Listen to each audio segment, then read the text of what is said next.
পোনপ্ৰথমতে আমাৰ পবিত্ৰ এই কাতি বিহু উপলক্ষে আমাৰ এই মানাহ সমষ্টি তথা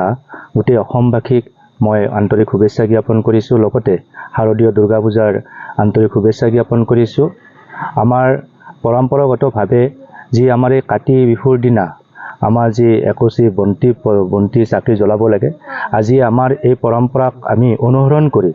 আজি আমাৰ এই মানাহ সমষ্টিৰ খাৰিজাবিনিৰ বাৰাবেটা অঞ্চলৰ ওদালগুৰি গাঁৱত আহি পেলাই ইয়াতে থকা যিখিনি আমাৰ স্থানীয় যুৱ বন্ধুসকল আছে তেওঁলোকৰ লগত আহি পেলাই আমাৰ পৰম্পৰাগতভাৱে আহি পেলাই যি নীতি নিয়মৰ মাজত আমি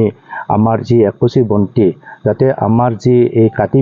কাতি বিহুৰ লগত সংগতি ৰাখি পেলাই যি আমাৰ খেতিয়কসকলৰ যিহেতু আমাৰ এই কৃষি প্ৰধান আমাৰ এই অঞ্চল, এই কৃষি প্ৰধান অঞ্চলত আহি পেলাই যি আমাৰ খেতিয়কসকলৰ যি শস্য কৰিছে এই শস্য যাতে আমাৰ